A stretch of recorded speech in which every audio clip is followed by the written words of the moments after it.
영상 강조, 이미지 인핸스먼트라고 해서 여태까지는 뭐 영상이 뭐 어떻게 수집되고 어떻게 에러가 발생하고 어떻게 에러를 제거하고 그런 걸 했었는데 이제는 우리가 어떤 영상을 갖게 되었을 때 이 영상을 어떻게 향후에 활용할 수 있을지에 대한 내용들입니다. 이 영상 가지고 뭘 할 수 있느냐, 실제 영상 처리를 해보는 시간이 8장이 되겠습니다.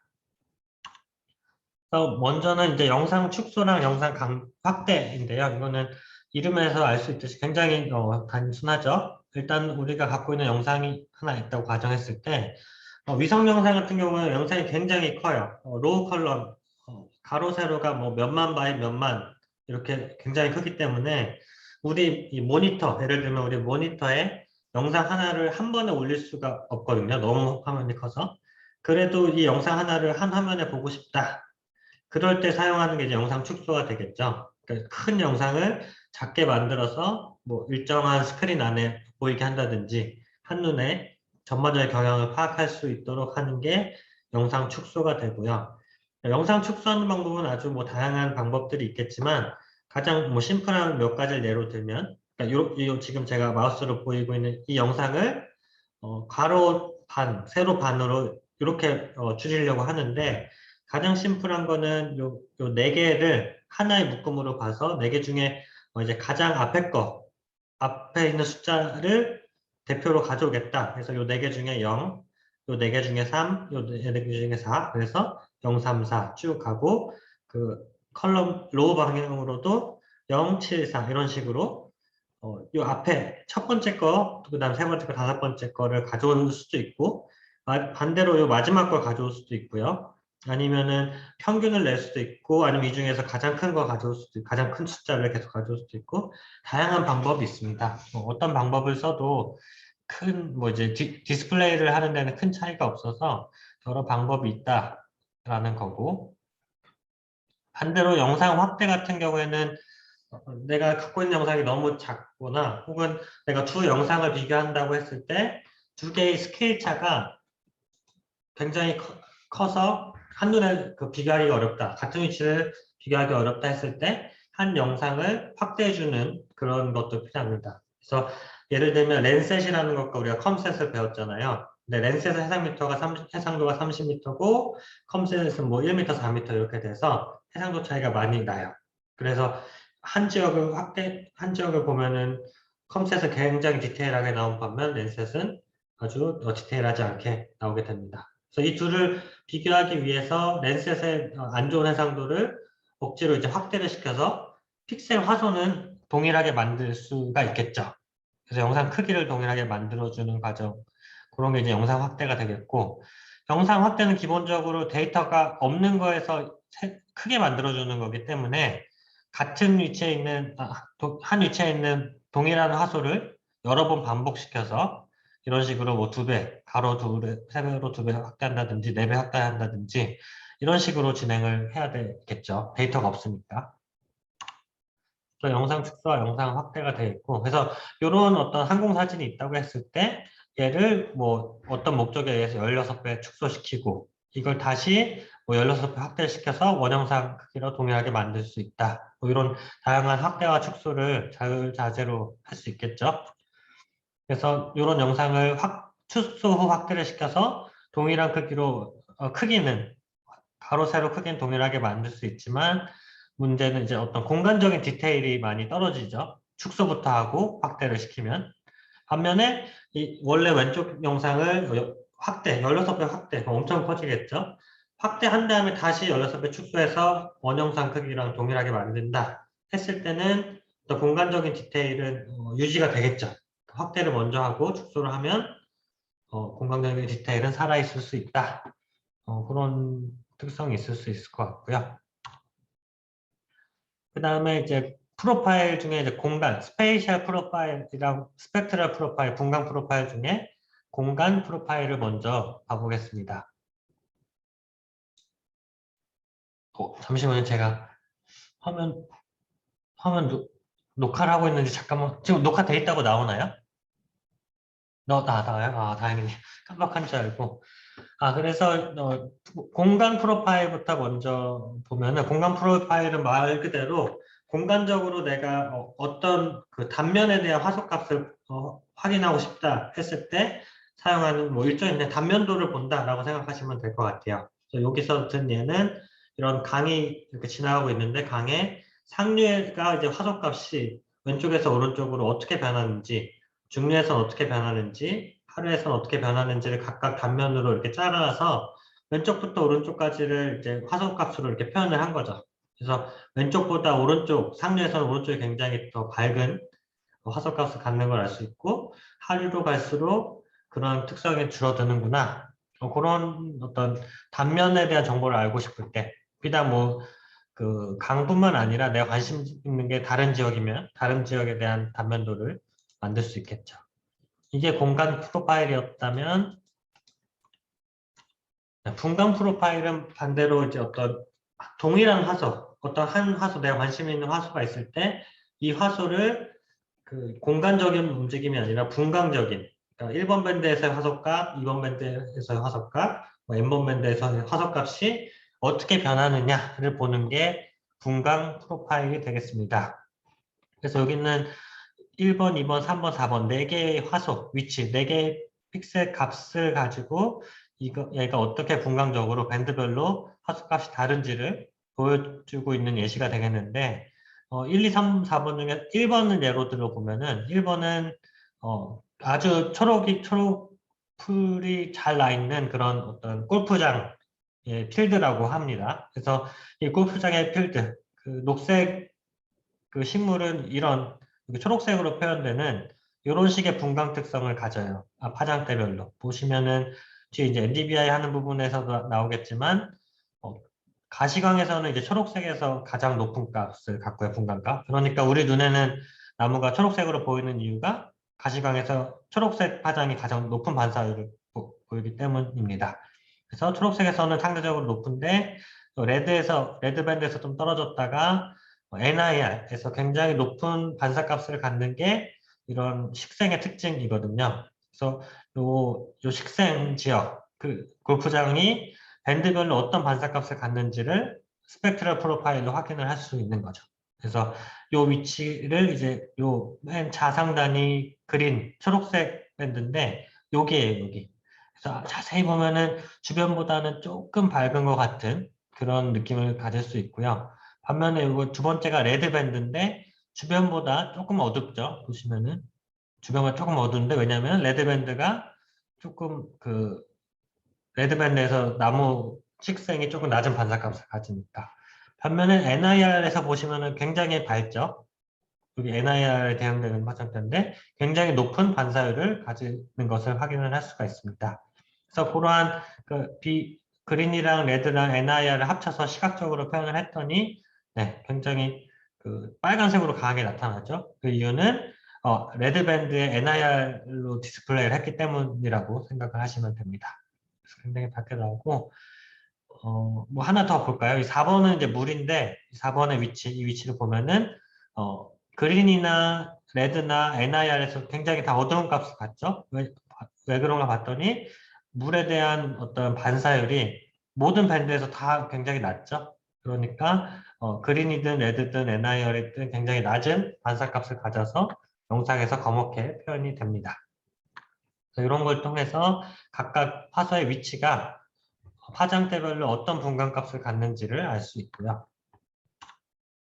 다음은 대비 강조입니다. 대비 강조는 말 그대로 이제 왼쪽 그림처럼 아주 대비가 안 좋은 위성 영상, 렌셋 TM 영상인데 이렇게 대비가 안 좋은 영상을 어떤 대비 강조라는 기법을 통해서 가운데나 오른쪽처럼 대비가 좋게 시각적으로 아주 잘 보이게 만들어주는 과정이 컨트라스트 인핸스먼트가 되겠습니다. 이 대비가 안 좋은 영상의 히스토그램을 보면은 이제 어두운 애들의 화소가 많죠, 아무래도. 그렇죠? 전반적으로 다 어두운 걸 알 수 있었고 히스토그램으로도 어두운 곳에 이제 빈도수가 많이 모여 있는 걸로 확인을 할 수가 있죠. 그래서 요건 이제 민맥스, 여기 있는 최소 최대 대비 강조를 적용한 결과가 이렇게 된 거고, 여기는 이제 비율 선형, 표준 편차 대비 강조를 적용을 한 결과입니다. 그래서 이렇게 대비가 안 좋은 애를 대비를 좋게 만드는 것을 컨트라스트 이낸스먼트 또는 컨트라스트 스트레칭이라고 하고요. 이론적으로 하는 방법은 그러니까 우리가 배울 세 가지는 동일하다고 보시면 돼요. 요 이 식 하나만 잘 기억을 하고 있으면 여러분들이 쉽게 할 수 있습니다. 일단 여러분 요 히스토그램 영상이 있을 때 히스토그램 그리는 거는 할 수 있나요? 예를 한번 들어볼게요. 이렇게 영상이 있으면은 화소값이 많이 있잖아요. 화소값이 뭐 어떤 건 5가 있을 수도 있고 10이 있을 수도 있고 요 예를 보면은 4가 제일 작네요. 그러니까 4라는 애가 뭐 한 여러 개 있고 20도 있고 여기 제일 큰 게 104네요. 그래서 104라는 애도 이것저것에 있다고 합시다. 그럼 이걸 가지고 히스토그램을 그릴 수 있겠죠. 예를 들면은 뭐 4라는 애의 개수 뭐 여기는 이제 작으니까 3개니까 뭐 이렇게 3개가 이렇게 있고 3개.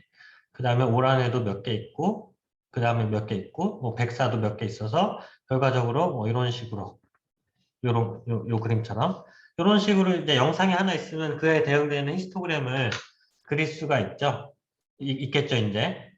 이렇게 히스토그램을 그리는데, 이제 문제는 이렇게 얘 같은 경우에는 최소값이 4고, 최대값이 104예요. 그 얘기는 전체 8비트 영상이라고 가정했을 때 0부터 255까지 굉장히 넓은 범위를 쓸 수 있는 앤데 그렇게 쓸 수 있는 아주 그 8비트 영상인데 실질적으로 쓰고 있는 범위는 이거밖에 안 되는 거죠. 그러니까 대비가 안 좋은 영상일 수밖에 없겠죠. 그래서 이렇게 대비가 안 좋은 영상을 좋게 만들게 하기 위해서 하는 게 이제 대비 강조고 첫 번째 배우는 게 민, 맥스, 컨트라스트, 스트레치입니다. 민, 맥스, 컨트라스트, 스트레치는 쉽게 얘기하면 여기 민 값, 내가 갖고 있는 히스토그램에서 가장 작은 값을 0으로 이렇게 보내버리는 거고 내가 갖고 있는 히스토그램의 가장 큰 값을 104를 255, 내가 표현할 수 있는 제일 큰 값으로 보내주는 그런 방법이 되겠습니다. 그래서 요 식은 영어로도 설명을 했지만 요 직선, 그러니까 4가 0으로 가고 104가 255로 가는 이 직선을 구하는 식이에요, 결국. 그래서 이렇게 이 식이 만들어지는데 보시면은 이 BV 인풋은 내가 이제 히스토그램 대비 강조를 하고 싶은 임의의 화소가 되겠죠. 요 맨 위에부터 5부터 4 모든 화소가 이제 한 번씩 들어가서 여기에 들어가서 BB 아웃이 되겠죠. 그래서 이게 모든 인풋이 되고요. 민 값은 이 히스토그램에서 민 값인 4, 맥스 값인 104가 됩니다. 여기 컨트라고 되어 있는 거는 요게 이제 8비트 영상이라고 가정했을 때 이 내가 갖고 있는 그 비트 수 영상에서 가질 수 있는 가장 큰 밝기값. 8비트에서는 255죠. 2의 8승은 256인데 0부터 시작하니까 제일 큰 값인 255값이 여기가 됩니다. 그래서 그렇게 식을 만들면은 여러분들이 이제 모든 값을 다 넣을 수 있어요. 일단은 4라는 값을 넣으면 그럼 숫자를 써놓을까요?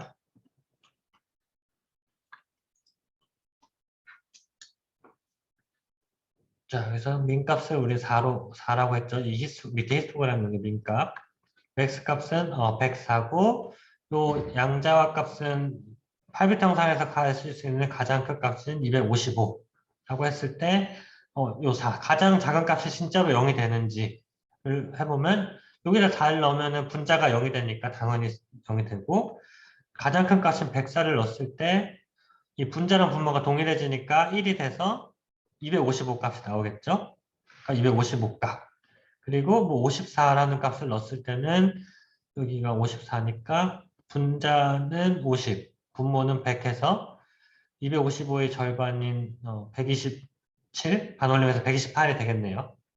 이런 식으로. 예를 들면 제가 그린 그림이 있으니까 여기서 이제 5라는 값을 넣어보면 여기서 5 빼기 1이니까 1 나누기 100 곱하기 255니까 2.5 약 3이라는 밝기값이 되겠네요. 그러니까 원래 원형상에서 5라는 밝기값은 이 민맥스를 거치면은 3이라는 밝기값으로 변경이 되겠죠. 이런 식으로 해서 원 영상을 이렇게 0부터 255 내가 쓸 수 있는 모든 범위의 레인지를 다 써서 대비가 좋은 영상을 만들도록 하는 것. 그 중에 히스토그램의 최소값과 최대값을 이용하는 게 민맥스 컨트라스트 스트레칭입니다. 이해되시죠? 네. 네. 다음은 그 스탠다드 데비에이션 표준 편차. 표준 편차 컨트라스트 스트레치인데 이론은 동일해요. 이 식은 똑같은 아까랑 완전 동일한 식이죠. 똑같은 식인데 뭐만 다르냐? 맥스 값을 구하는 방법, 민 값을 구하는 방법만 달라요. 아까는 히스토그램에서 가장 작은 값, 가장 큰 값을 그냥 이용을 했잖아요. 이번에는 뭘 이용하냐면 이 맥스랑 민 값을 평균이랑 히스토그램들의 평균과 표준 편차를 구해서 민 값은 평균 빼기 원 시그마, 시그마가 이제 표준 편차, 표준 편차 구할 수 있죠, 여러분. 영상 있으면 평균도 구할 수 있고. 그래서 민값 대신 그 원래 민 값에 평균 빼기 원 시그마, 맥스 값은 평균 플러스 원 시그마로 민맥스만 새로 계산을 해주는 거죠. 아까 몇이었죠? 4랑 104가 아니라 평균과 표준 편차를 가지고 계산하니까 이거라고 하네요. 우리는 영상이 없으니까 계산해 볼 수는 없지만 12와 43이 여기 민과 맥스가 되는 거죠. 그러니까 민맥스 표준 편차, 민맥스 컨트라스트 스트레치 대신에 이 스탠다드 디비에이션 컨트라스트 스트레치를 쓰는 이유는 뭐냐? 그러니까 히스토그램이 이렇게 예쁘게 민값이 4고 맥스값이 104 이렇게 되어 있으면 문제가 없는데 문제는 예를 들면 이렇게 그 잡음 같은 게 있을 수 있거든요. 노이즈. 그래서 뭐 전체 영상 중에 한두 개만 뭐 0의 화소값을 갖는 경우 그리고 255의 값을 갖는 경우가 뭐 한두 픽셀씩 있다고 가정을 해보세요. 얘네는 완전 노이즈인데도 불구하고 이 민맥스 그냥 그 표준 편차 대비가 아니라 민맥스 대비를 적용하면 이 맥스 값은 0, 아니 죄송합니다. 255. 민값은 민값은 0. 그러니까 어떤 인풋 값이 들어가더라도 원의 값이랑 동일하게 이것도 255니까 아무런 민맥스 스트레치라는 효과가 전혀 없어져요. 이런 0이라는 화소값을 갖는 노이즈와 255라는 화소값을 갖는 노이즈 때문에. 그래서 제안한 방법이 뭐 이런 방법입니다. 히스토그램에서 영상에서 평균과 표준 편차를 구해서 민맥스를 새로 구하는 거죠. 그래서 얘로 가지고 히스토그램을 그 조정을 하는 건데 얘는 뭐 아무래도 그 민맥스 값이 딱 최소값이 아니다 보니까 요만큼이 남잖아요, 양쪽에. 그래서 또 남는 애들은 다 뭐 아래쪽은 0에 위쪽은 255에 다 할당이 되겠죠. 실제 요 식에 넣어보면 뭐 255보다 더 큰 수, 그리고 마이너스 값이 같긴 하지만 영상에서 이런 값은 8비트 영상에서 없다고 가정하니까 걔는 다 0으로 할당을 해서 이렇게 좀 상대적으로 0의 값이 많아지고 255 값이 좀 많아지는 그런 어떤 단점은 있을 수 있는데 어쨌든 이런 노이즈에 또 강인하다라는 점에서 많이 활용이 되고 있는 그런 기법입니다. 민맥스랑 이제 표준 편차 차이 좀 아시겠죠? 네. 그리고 이제 피스와이즈는 얘는 뭐 새로운 개념은 아니고 내가 뭐 이 중에 관심이 있는 어떤 특정 화소값에 내가 관심이 있다 하면은 그 지역만 아주 강하게 스트레치를 줘서 그 화소값만 더 그 대비가 좋은 영상으로 만들어서 시각적으로 분석하는데 용이하도록 하는 게 피스와이즈 리니어입니다. 그래서 내가 원하는 구간 여기서는 이렇게 세 구간을 나눴는데 세 구간을 나눠서 1번 구간, 2번 구간, 3번 구간 각각을 다른 선형식을 가지고 대비를 만들어주는 경우가 되겠습니다. 그래서 영어 수업 때도 하긴 했지만 이 빨간 부분은 1번, 노란 부분은 2번, 초록 부분은 3번이라고 했을 때 이런 어떤 내가 그 선형 기반의 대비식을 만들었다 했으면 1번, 2번, 3번 중에 내가 관심 있는 부분은 어디일까요? 1번, 2번, 3번 중에. 뭐 채팅으로 해주셔도 되고 아니면은 손가락으로 해주셔도 되고. 빨간 데가 1번, 노란 데가 2번, 초록색이 3번인데 이 중에 내가 관심 있는 데는 어딜까?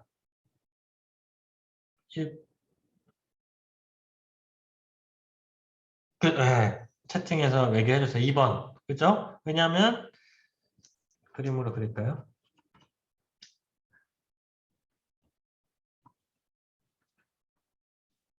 블록을 나누면은 여기 X축이 인풋이고 이게 아웃풋이잖아요. 그래서 여기 1번 같은 경우에는 인풋의 범위가 굉장히 넓은데 이 넓은 범위를 이렇게 아주 짧은 범위로 표현을 하기 때문에 사실 나는 이 부분에 별로 관심이 없다는 거고요. 2번 같은 경우에는 마찬가지로 인풋은 비슷한데 이 부분을 아주 넓은 범위로 표현을 해주겠다. 그러니까 나는 이번 부분에 관심이 많다라고 이제 간접적으로 알 수 있겠죠. 이해되시나요? 그러니까 X축은 원영상, Y축은 어, 그 대비 후 영상이라고 생각을 하시면 되겠습니다. 이게 이제 피스와이즈 리니어 스트레치고요. 다음은 공간 필터링이라는 건데 공간 필터링은 뭐 무빙 윈도우 또는 뭐 컨볼루셔널 마스크, 템플릿 뭐 이런 용어를 사용하는데 이렇게 생긴 애가 예를 들면 3 곱하기 3 크기의 무빙 윈도우 이렇게 생긴 애는 가로 세로 5니까 5x5의 무빙 윈도우예요. 이 무빙 윈도우가 뭐냐?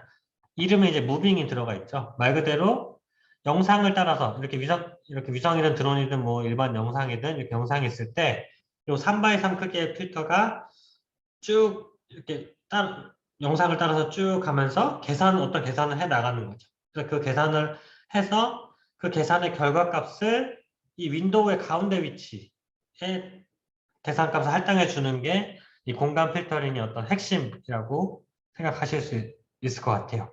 근데 뭐 3x3, 5x5, 7x7, 뭐 100x100, 뭐 굉장히 큰 다양한 커널 크기를 사용할 수 있지만 뭐 계산이나 설명의 편의를 위해서 3x3 크기 윈도우만 가지고 몇 가지 예를 들어보도록 하겠습니다.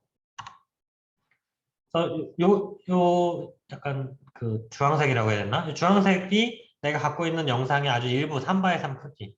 아래 영상을 기준으로 보면 한 뭐 요 정도 아주 작은 범위가 되겠죠? 요 작은 범위 이제 3x3이고 맨 처음 시작이고 그 다음에 이제 3x3 크기 어떤 커널을 이제 이 위치에 대해서 커널을 씌워서 어떤 계산을 수행을 해요. 이걸 이제 우리는 전문 용어로 이제 컨볼루션이라고 표현을 하는데 이렇게 컨볼루션을 합니다. 컨볼루션을 하면은 뭘 하는 거냐? 여기가 사실은 C1, C2, C9 이렇게 돼 있지만 이것들의 일종의 어떤 값이에요. 숫자. 이 숫자가 이렇게 9개 채워져 있는 거고 여기는 이제 밝기값이죠. 밝기값이 이렇게 있는 건데 그래서 이 C1이라는 어떤 숫자와 첫 번째 밝기값, 동일한 위치, 대응되는 위치끼리 곱을 해주고요. 두 번째 같은 위치끼리도 곱해주고 그래서 마지막까지 다 곱해줍니다. 그래서 이 곱해준 거를 전부 다 더해준 값을 이 가운데 위치, 밝기값의 가운데 위치에 넣어주는 것을 우리는 일반적으로 이제 필터링 기반의 영상 처리라고 해요. 요 왼쪽 아래를 보시면 아주 영상 품질이 안 좋죠? 그 검은색 점, 하얀색 점이 굉장히 많은 걸 알 수 있는데 이게 어떤 잡음이에요. 여기서 솔트앤페퍼, 소금, 후추. 소금이 흰색이 후추가 검은색이니까 뭐 그런 노이즈라고도 부르기도 하는데 이런 잡음이 많은 영상이 있다고 했을 때 어떤 필터를 돌리면 오른쪽 그림처럼 잡음을 싹 없애줄 수가 있어요. 그 중에 하나가 민 필터, 평균값 필터인데 평균값은 말 그대로 여기 내가 관심 있는 9개의 화소의 평균을 구해서 계산된 값을 가운데 넣어주는 거죠. 그래서 이런 점들 보시면은 이게 하나하나의 점이고 이 점 주변은 그냥 회색, 이건 회색이잖아요. 그래서 주변 화소랑 같이 평균을 구하면 하얀색이나 검은색이 주변이랑 비슷한 밝기값을 보이게 되겠죠. 그래서 이런 게 그 필터링의 예시고 평균값 필터는 요 C1부터 C2가 어떤 값이 들어가야 되냐면 다 1로 채워져 있어요. 다 1로 채워져 있으면은 어, 같은 위치 1 곱하기 BV1 더하기 또 1 곱하기 bv2 더하기 마지막 bv9. 요거 여러분 그냥 다 더하는 거죠. 다 1이면 다 더하는데 평균은 다 더해서 9로 나눠야 되죠.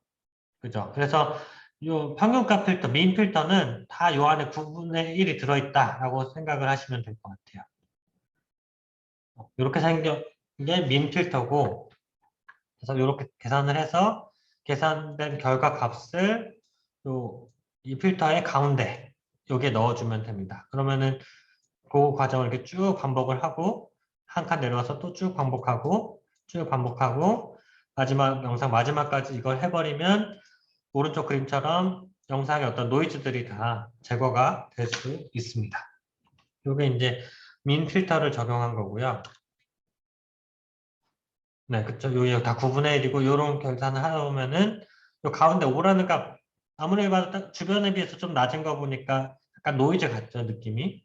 그래서 요 가운데 자기 포함해서 얘네들의 평균을 계산해서 41, 반올림해서 41이라는 값을 넣어주게 되죠. 그러면 주변이랑 좀 비슷해지니까 아, 노이즈가 좀 제거되는구나 라는 걸 알 수 있고 미디언 필터 미디언은 뭐냐?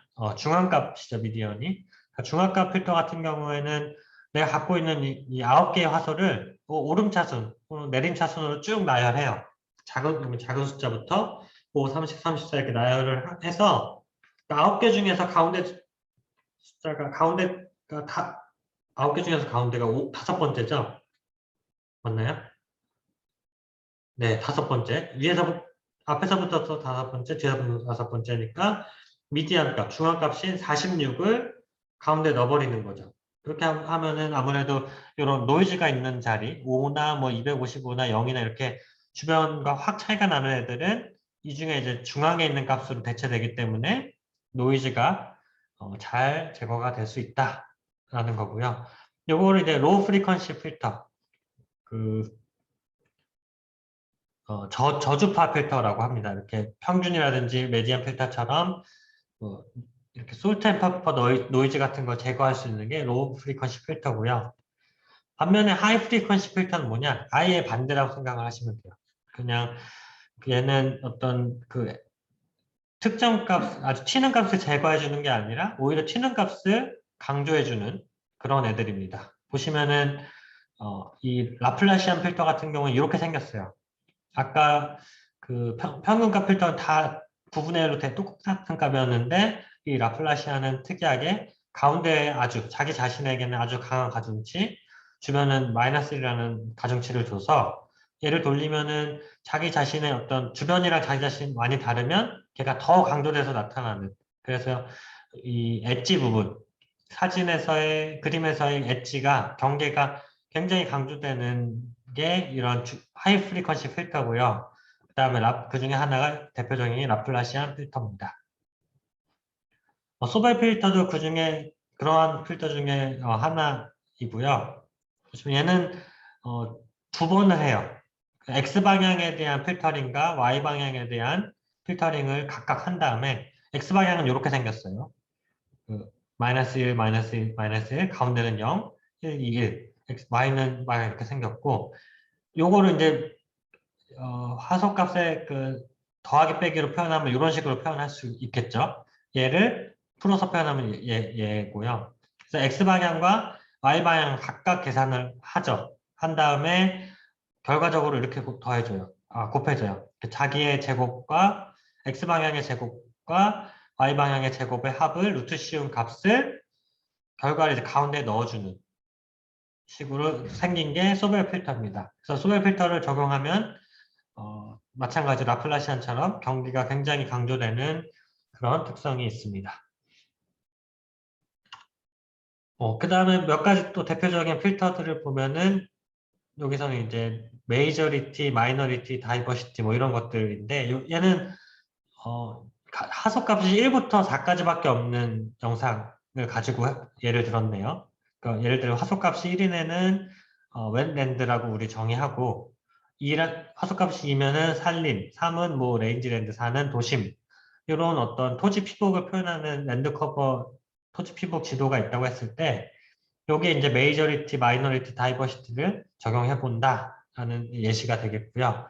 일단은 요 3x3 크기로 하니까 요렇게 지금 제가 표현하고 있는 요 3x3 요 9개에 대해서 메이저리티를 한번 해볼게요. 메이저리티라는 건 뭐냐? 말 그대로 가장 많은 수의 개수를 세서 걔를 할당해 주는 거예요. 요 9개. 요 9개 중에 3이 제일 많네요. 3이 4개로 제일 많으니까 가운데에 3을 넣어주고 옆으로 이동해서 다시 요 3x3 크기에서 가장 많은 숫자인 4를 할당해주고 마찬가지로 요 3x3에서 2가 많으니까 2 이렇게 가장 많은 숫자를 9개 중에 가장 많은 숫자를 해주는 게 메이저리티고 마이너리티는 반대로 가장 적은 가장 마이너한 숫자의 개수가 적은 숫자를 적어주는 거고요. 뭐 다이버시티 같은 경우에는 다양성이잖아요. 얘는 이 커널 안에 몇 개나 서로 다른 그 클래스가 있냐, 다른 화소가 있느냐를 카운팅한 거고요. 보시면은 4개, 요 3x3 크기에 1, 2, 3, 4, 4개 다 있어서 4, 나머지는 3개씩 있어서 3, 이렇게 표현을 한 겁니다. 다음은 어떤 계산하는 부분인데, 평균은 했죠. 평균은, 그 평균값, 9개 평균값 계산해서 넣어주는 거고요. 미니멈은 이 9개 중에서 말 그대로 가장 작은 수, 18, 맥시멈은 가장 큰 수, 20, 그리고 표준편차는 뭐, 이 9개에서 표준편차 구해서 계산할 수 있겠죠. 그렇죠? 평균 구해서 각 값에서 평균 빼서 제곱한 다음에 n-1을 해주면 그렇게 계산하는 겁니다. 여기까지가 공간 필터링이고요. 지금 이렇게 수업하다가 좀 잘 이해 안 되거나 하는 거 있으면은 뭐 채팅이라든지 뭐 질문해 주세요. 채팅으로 해도 되고, 아니면 마이크로 해도 되고요. 혼자 얘기하고 있는 건지 아니면 잘 이해가 되는지 잘 모르겠어서. 잘 이해되고 있어요? 네네. 다음은 다중분광 변환, 멀티스펙트럴 트랜스폼입니다. 멀티스펙트럴이라는 거는 우리 많이 들어봤죠? 밴드가 여러 개인 거. 그래서 동일 화소 위치에 대해서 밴드 간의 어떤 연산을 해서 그 위치에 어떤 새로운 정보를 표현해주는 값으로 만들어주는 것이 다중분광 변환이 되겠습니다.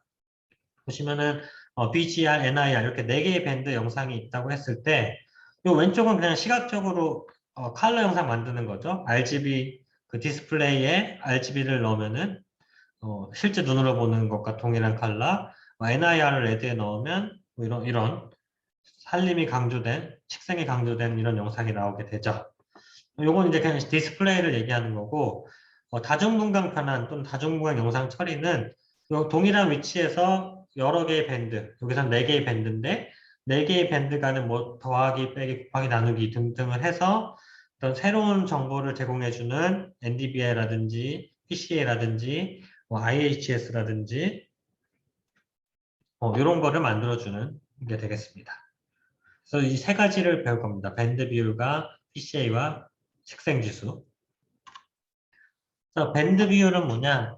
말 그대로 밴드 간에 동일한 위치에서 서로 다른 밴드 간의 하속 간에 나눠주는 거예요. 이걸 왜 하느냐면 이런 어떤 그림자 효과라든지 높은 지형에 의한 효과를 그런 특성으로 인해서 하속값이 달라지는 것을 최소화하기 위해서 적용하는 그런 기법 중에 하나입니다. 그래서 보시면은 요게 이제 대표적인 그걸 밴드 비율을 잘 설명하는 예시인데 산 위쪽에는 세모 모양의 나무가 있죠. 그 산 아래쪽에는 동그란 모양의 나무가 있어요.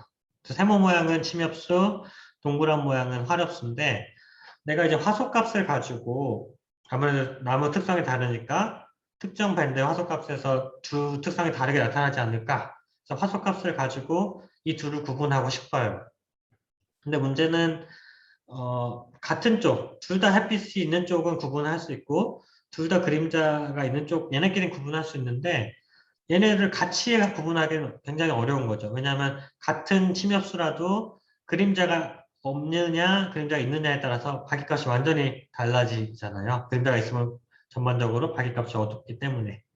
그래서 생각해낸 방법이 동일한 위치에 대해서 하나의 밴드를 다른 밴드로 나눠주면 그 나눠준 값, 그 비율 값은 침엽수랑 화렵수랑 서로 다른 특성을 갖지 않을까?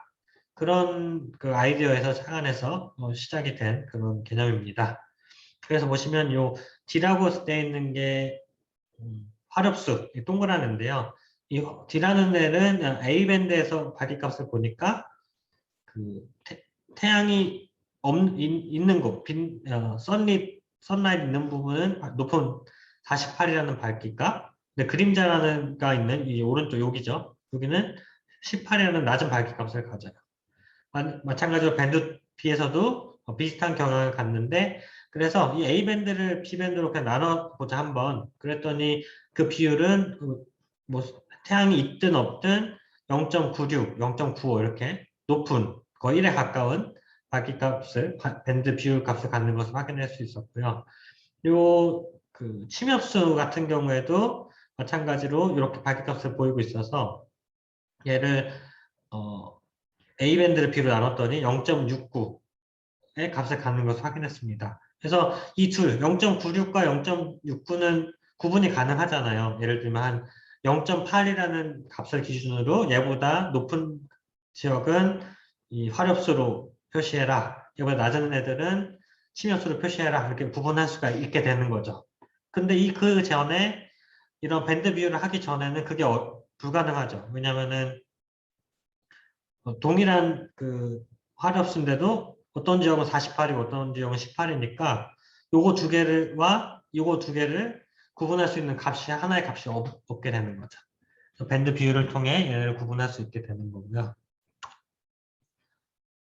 그래서 원형상에서는 이렇게 아마 왼쪽에서 오른쪽으로 햇빛이 비치는 것 같아요. 그래서 이건 높은 산 정상을 기준으로 오른쪽은 검었고 왼쪽은 밝죠. 이렇게 굉장히 이런 특성이 도드라지는데 1번 밴드를 4번 밴드로 나눴더니 뭐 여전히 조금은 있어요. 효과는 있지만 그 효과가 오른쪽에 검었고 왼쪽은 밝은 효과가 원형상 이런 데에 비하면 현저히 줄어들었다. 그래서 밴드 비율이 효과적이다라는 걸 예시로 보여주는 그림입니다. 다음은 주성분 분석인데요. PCA, 요거는 우리 원격 탐사 분야에서만 쓰는 게 아니라 통계에서 굉장히 많이 사용되는 개념이에요. 아마 그래서 들어보셨나요? PCA? 주성분 분석? 배운 적 있어요? 없어요? 주성분 분석이라는 건 뭐냐? 그러니까 자, 요 왼쪽 데이터 보면은, 이거 보면은 뭐 생각나요? 요 X축은 이제 X1이라는 밴드의 화소값, Y축은 X2라는 밴드의 화소값이에요. 근데 이 화소값의 관계가 요렇대요. 그러니까 우리는 이 둘을 양의 상관관계가 있다라고 얘기할 수 있죠. 코릴레이션이 스트롱하다 이렇게 얘기하잖아요. 그죠? 기억나요? 그래서 이렇게 밴드 간에는 이렇게 서로 연관성이 굉장히 많아요. 그래서 그런 연관성이 많은 영상들이 있는데 얘네를 이제 연관성이 없는, 그러니까 코릴레이션이 없도록 만들어주는 과정이 PCA라는 과정입니다. 그래서 어떻게 하냐? 축 변환을 축을 회전시켜서 그 연관성을 없게 만드는 거예요. 또 어떻게 하냐면 뭐 수학적으로 하는 방법은 배우지 않겠지만 이 분포가 있을 때 이 분포의 평균 X1 밴드의 평균값, X2 밴드의 평균값을 가지고 그 위치를 이제 회전을 할 축의 새로운 중심으로 잡습니다. 또 이 축의 그 중심으로 해서 이렇게 회전을 시키는 거죠, 축을. 처음엔 이게 X축이었는데 이 X축을 세타 원만큼 회전을 시키면은 이게 이제 PC 원축이 되겠죠. 그리고 그것과 90도를 이루는 게 PC2 축. 그래서 이 PC1과 PC2, 이 PC1을 가지고 보면은 이 분포가 여기서부터 여기까지, 그래서 굉장히 많은 양의 정보가 이 PC1에 들어가 있는 것을 확인할 수가 있어요. 그래서 지금 이렇게 보시면은 이게 X축이고 이게 Y축으로 여러분이 보시면은 이렇게 생긴 거는 이제 상관관계가 없다고 얘기하죠, 우리. 그러니까 요렇게 돼 있는 거죠.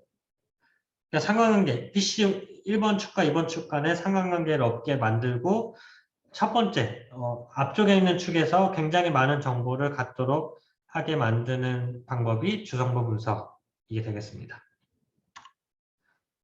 다시 보시면은 이 왼쪽에는 이런 강한 상관관계, 강한 양의 상관관계, 음의 상관관계를 갖는 애들을 이 오른쪽처럼 코릴레이션이 없는 뭐 X값이 증가하든 Y값이 증가하든 나는 그냥 그거와 상관없이 독립적인 상관관계가 없는 그런 분포를 보이도록 만드는 것이 PCA이고요.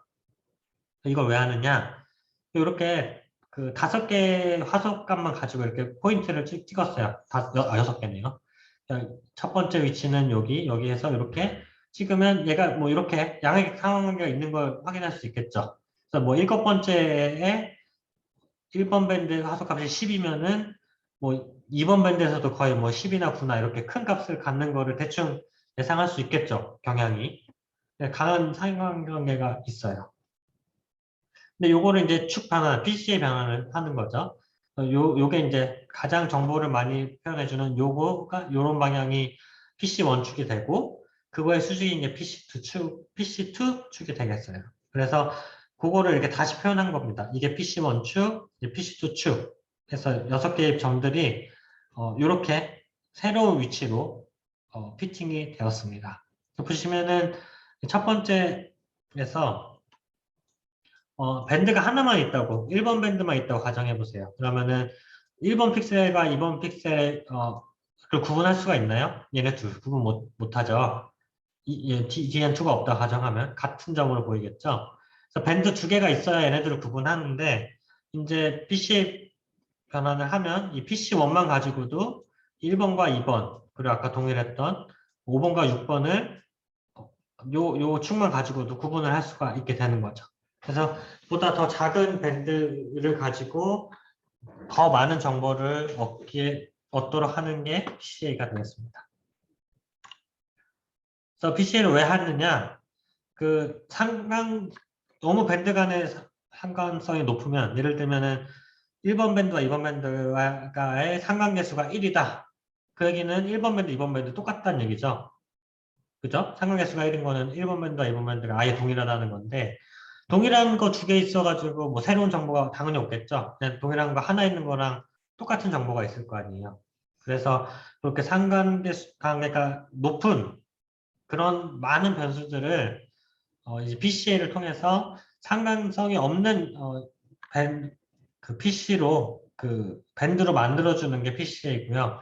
그래서 상관성을 없애고 그 변수를 압축시킬 수 있다. 예를 들면은 여기 그래프에서 뭐 하얀 점들은 그 원래 TM 밴드의 어떤 베리언스, 분산값들인데 PCA 돌리고 났을 때 검은색으로 표현된 PCA를 돌리고 나면은 그 밴드별로 이렇게 있던 정보들이 1번에서 굉장히 많은, 거의 제일 많은 정보, 2번에서는 그 다음, 3번에서는 그 다음, 4, 5, 6번은 뭐 거의 정보가 없는 이런 식으로 PC1부터 PC6까지 개수는 동일하게 만들어지지만 정보가 점점 그 앞쪽에 대부분 몰린 그런 데이터를 만들 수가 있습니다. 그래서 이런 장점 때문에 PCA를 쓰고요. PCA를 안 쓰는 사람들은 안 쓸 때는 이게 이 PCA 계산이 매번 영상마다 이게 그 고유 벡터랑 고유값 가지고 계산을 하는 거라서 영상마다 계속 방법은 똑같지만 계산하는 방법은 계산값이 달라지기 때문에 뭐 그 계산한 결과가 무슨 의미가 있냐, 정보가 많은 것밖에 없지 않냐라는 취지로 쓰지 않기도 하고요. 앞쪽 뭐 PC1, PC2의 대부분의 정보가 압축이 되지만 어쨌든 뭐 100%, 99%를 표현한다고 해도 1%의 손실이 있지 않느냐, 그런 것 때문에 안 쓰기도 하고요. 지금은 이제 밴드가 6개, 7개밖에 없는 랜셋 TM 가지고 얘기를 했지만 초분간 영상 같이 밴드가 200개, 300개 이렇게 될 때는 요 PCA를 계산하는 것 자체가 굉장히 시간이 소요가 많이 되거든요. 그래서 그럴 때도 PCA를 잘 계산하지 않는다. 그런 장단점이 있습니다. 그래서 이거는 랜스에서 이제 PCA를 돌려본 결과인데요. 보시면은 앞쪽 PC 1, 2, 3의 대비가 굉장히 좋은 영상들이 모여 있는 반면에 또 뒤쪽은 뭐 이렇게 노이즈가 많겠죠. 오른쪽은 더 극단적으로 PC5, PC6 이런 애들은 뭐 뭔지도 모르겠어요. 그죠? 정보가 거의 없는데 PC1, PC2에 그리고 PC3에 약간의 정보들이 많이 모여 있는 것을 확인을 할 수가 있습니다. 다음은 이제 마지막으로 나오는 식생지수라는 부분입니다. 식생지수는 말 그대로 이제 식생을 잘 표현하도록 만든 지수예요. 근데 아까 잠깐 얘기했지만 식생은 이런 식의 반사값을 갖거든요. 보시면은 그 가시광에서는 그린이 제일 높아서 우리 눈에는 초록색으로 보이는 거고 어쨌든 좀 낮은 편이에요 다. 근데 NIR로 가면 바퀴값이 확 높아져요. 그래서 NIR에서 굉장히 높은 밝은 값을 갖게 되고요. 그래서 이러한 특성, NIR에서는 높은 값, 레드에서는 낮은 값, 그런 특성을 이용해서 이 NIR과 레드의 어떤 차 빼기, NIR 바퀴값에서 레드 바퀴값을 뺀 차가 크면 그 지역은 식생의 확률이 높지 않겠냐. 왜냐면 요 차이가 많기 때문에. 그러한 아이디어로 나온 게 이제 식생지수, 베지테이션 인덱스가 되겠습니다. 여러 가지의 식생지수가 있는데 가장 대표적인 이제 NDVI, Normalized Difference Vegetation Index, NDVI만 배울 겁니다. 배웠습니다. NDVI는 요거예요. 이게 이제 반사값이라고 표현을 했는데 그냥 뭐 화소값이라고 생각을 하셔도 되고 그 분자는 NIR 밴드에서 레드 밴드를 뺀 거, 분모는 NIR 밴드와 레드 밴드를 합한 거. 그러니까 두 개의 밴드만 가지고 계산을 해요. NIR, 레드. 왜냐하면 얘기한 대로 NIR과 레드에서의 차이가 큰 게 식생일 가능성이 크잖아요. 그러니까 요 차이가 큰 게 식생의 가능성이 높다. 그래서 이 차이가 크다는 거는 이제 분자가 크다는 얘기죠. 예를 들어서 극단적으로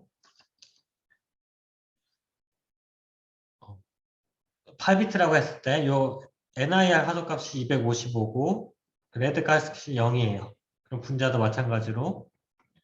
그래서 NDVI 값은 1. 그래서 NDVI 값은 아무리 커도 1 이렇게 되겠죠. 그렇죠? 제일 1이면 제일 크고 이게 1이라는 얘기는 뭐 그냥 당연 뭐 생각할 것도 없이 그냥 식생이라고 생각할 수 있겠죠. NDVI가 이렇게 뭐 극단적으로 255, 0일 경우는 잘 없긴 하지만 어쨌든 이제 NDVI 값이 크다 하면은 우리는 식생이라고 얘기하고요. 반면에 반대의 케이스를 볼게요. 0, 255. 이런 경우는 거의 없어요. 근데 그냥 예를 드는 거니까. 그러면은 이제 NDVI 값은 마이너스 1이 되겠죠. 그래서 NDVI 값이 가질 수 있는 범위는 마이너스 1에서 1이고요. 큰 값일수록 식생일 확률이 높다. 근데 1까지 가는 경우, 또 마이너스 1까지 가는 경우는 잘 없어서 NDVI가 기본적으로 뭐 0보다 크거나 하면은 우리 식생이라고 하고 NDVI가 뭐 0에 가깝다, 0 근처다. 그럼 우리는 소일, 토양이라고 얘기를 합니다. 일반적으로. 항상 그런 건 아니지만.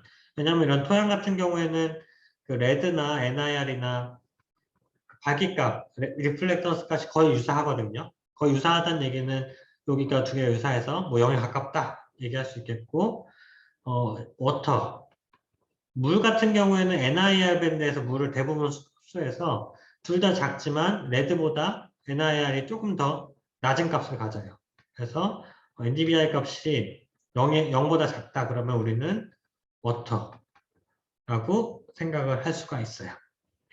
잠깐 뒤로 돌아가 볼까요? 요거 그쵸? 요거 보시면은 워터가 여기 있죠? 워터 보시면은 여기가 이제 레드가 여기인데 NIR이 좀 더 작죠? 그래서 이제 NDVI를 계산하면은 음수가 나오고 뭐 이런 샌드나 뭐 루프 같은 경우에는 요 레드보다 레드가 여기 있다면은 NIR은 조금 더 높긴 해요. 조금 더 높은데 식생의 차이와 비교했을 때는 좀 더 그 차이가 크지 않죠. 그래서 NDVI 값으로 이제 세 개를 구분하자면 NDVI 값이 굉장히 크면 식생, 뭐 중간 0에 가깝거나 0보다 조금 크면은 토양, 0보다 작으면은 뭐였죠? 물, 이렇게 구분을 할 수가 있겠습니다. NDVI 특성이 이렇게 되고요. NDVI에 따라서 이렇게 왼쪽 영상을 NDVI 계산한 건 그래서 시각화한 건데 보시다시피 식생에서 굉장히 밝은 값을 보이는 걸 알 수 있고 마찬가지로 식생에서 밝고 물에서는 어둡고 근데 또 물의 안에 요런 게 보이는데 요런 건 뭐 녹조 같이 물 위에 떠 있는 그런 식생이라고 생각할 수 있겠죠. 그런 것도 이제 NDVI로 추출할 수 있다라는 거고요. NDVI를 뭐 마이너스 1에서 1로 표현하는 게 일반적인데 이거를 뭐 컬러로 표현할 수도 있겠죠, 당연히. 마이너스 1에 가까운 거는 좀 진한 색으로 예를 들면 꼭 이렇게 하라는 건 아니고 1에 가까운 빨간색으로 표현해서 좀 시각적으로 다르게 표현할 수도 있습니다. 그래서